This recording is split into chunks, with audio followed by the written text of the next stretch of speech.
know there's a kid out there who's got a drum going, you know. I mean, that's one thing you could hear. And the other thing you could hear is boom, boom, boom, boom,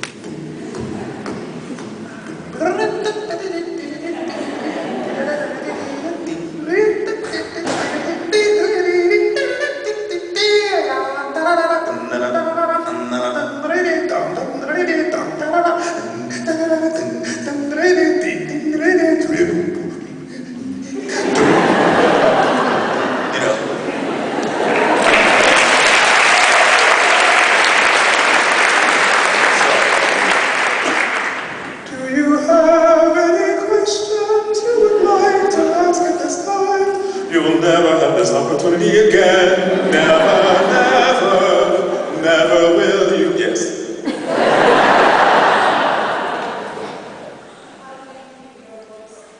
How do I keep my voice healthy? I don't really know. You know, I don't sing very loud. That's one thing. My technique is very soft. I don't push anything out.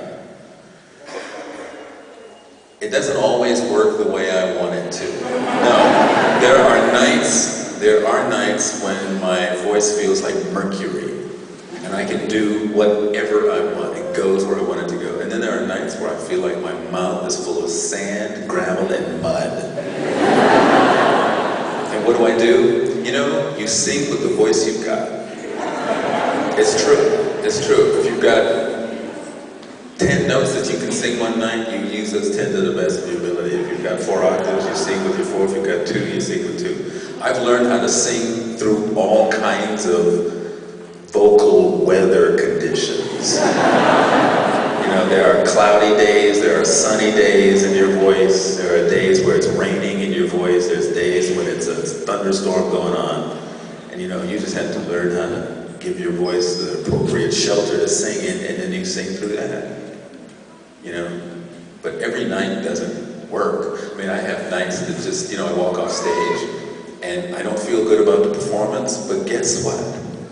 I sing for 90 minutes, but I have 22 and a half other hours that have been my day. You know, this is 90 minutes out of my day. So I leave the stage and I leave my performance. I just leave it. Then there are nights where you sing so well that you're so hyped up and you can't sleep because God has given you some tremendous ideas and you didn't even know you could do what you're doing. You go, my goodness, what is this? And then you lie in bed and you think and you think and you think and you ponder what you've done and you can't believe it's you singing. And in most cases, it's not you singing. It's you're being sung through. That's the way I like to look at it. You know? Yes, another question? Yes. I listened to No Singers for 2 years, yes. How did I manage that? Well, on purpose, when I would buy an album, I would not buy, an album featuring a singer. I mean, it was difficult not to hear any singing because I listened to the radio and I would hear, blah, blah, blah. But when it came to jazz singers, I stayed away from listening to jazz singers and purposefully stayed away from listening to as best as I could. I mean, it's nearly impossible to, but we're talking about on purpose here. I said to myself, no singers. And I didn't say no singers for 2 years. I said no singers until I know who I am. When I know who I am, then I can listen to others.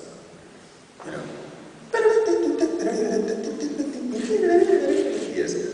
So on a good day, how far do you expect? On a good day, what's my what? 4 octaves. On a good day, it's 4 octaves. That's my lowest note. And my highest note is...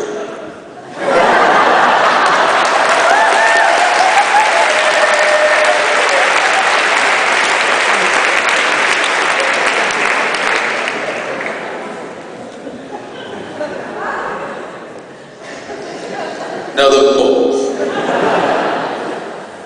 You have a question?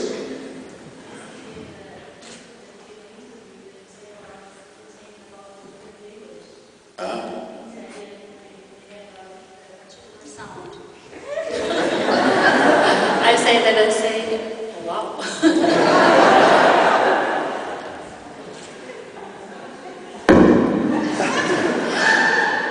Again, I see an interview with you on YouTube, and you say about the different kind of language that there is in the world, like Italian and Spanish, and you hear this, and it's amazing to you, and I never thought about it. So can you explain it? Yes. You know, in the beginning I had, certainly there was all kinds of things open to me to try, and for some reason,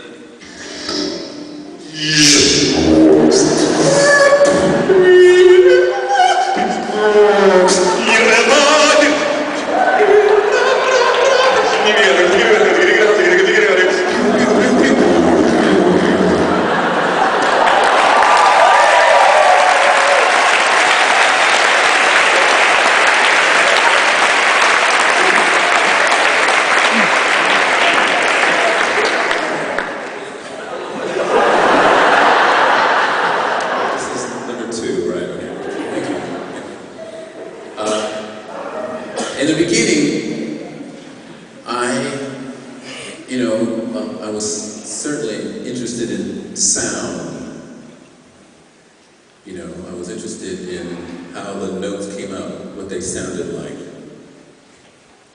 I actually have a couple of stories about it, but the first thing, though, is, to answer your question, I was more interested in the sound of languages than I was in the sound of instruments, because this instrument, to me, is the most phenomenal instrument there is. Because look at all the things that it can do. Listen to all the sounds that it can make. First off, we have something like 3,000 something languages in the world. Everybody's got the same equipment, the same stuff to work with. But it sounds. The sounds are so multitudinous, you know? There are so many different ways a voice can sound. So I was more interested in a language, in the way that the voice sounds with languages. So when I sing, I don't sing.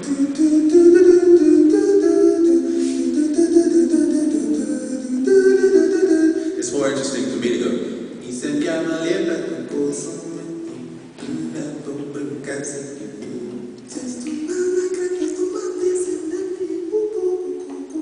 You know, once I had a gig in Paris. I was playing at this wonderful theater, and I did my concert. And afterwards, a woman approached me backstage and she said, I've been studying ethnomusicology at the University of Southern California, and particularly focused on African languages, and in particular, those African languages that were nearly extinct or were extinct, that were kept, I guess, through records that they had found on stone or what have you. And she said, I want to know, she asked me, she says, I want to know how you know these languages. and I disappointed her for sure, because I said, well, ma'am, you know, I don't really know what you're talking about, and I don't know these languages, and I'm just kind of making this up as I go along. But it got me thinking about the possibility of each of us being containers of ancestral memories. And when we do what we've been anointed to do, we have access to these memories somehow. They just come out. So it's certainly possible in a way that I do not, in some kind of mystic way that I can't grasp or understand or get a hold of. When I sing, I am tapping into some kind of ancestral field. I had a woman from Africa who had just come from Africa say to me after a concert with Voice Sister, I said, oh, I am so happy that you're here. I look so forward to going to Africa one day, she said, through an interpreter, that you are already there. You are already there because you sound like my village. You know, to me those are the best kinds of compliments, that when you're singing and you're transcending yourself and people hear their language, they hear their culture, they feel their, you know, the heartbeat of their past. They feel it well, you know. It greets them, you know. I mean, and that's what we want to do as singers anyway. You know, I'm all for entertainment. I'm all for it. I'm all for it. But more is I do what I do because of the inner attainment that I get when a community of strangers gathers together in a room and sing together. That means more to me than anything. That's profound. Music can do that. Singing in particular.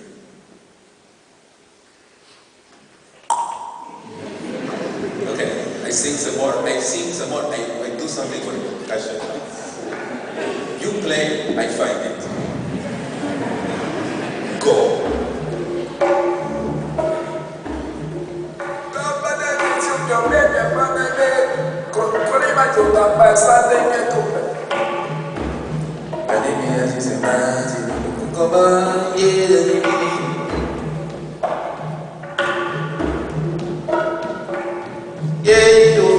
See you.